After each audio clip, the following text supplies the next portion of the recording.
Hello, in this video I am going to show how to install Ubuntu MATE 21.10. Select your language and start the installer by pressing the Install Ubuntu MATE button.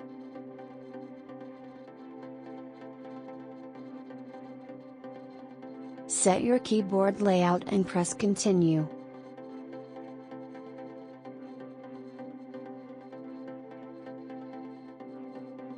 Choose the installation type Normal or Minimal, and select Download Updates and install third-party software, then press Continue.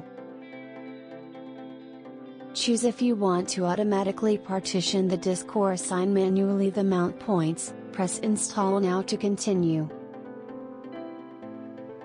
Confirm that you want to write the changes to the disk. Select your time zone on the map and press Continue.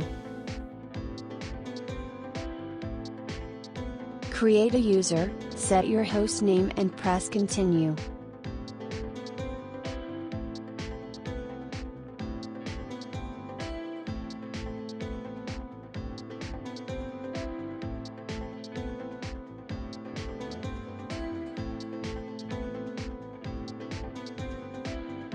Thank you for watching the video, and please help the channel by sharing, leaving a like and subscribing.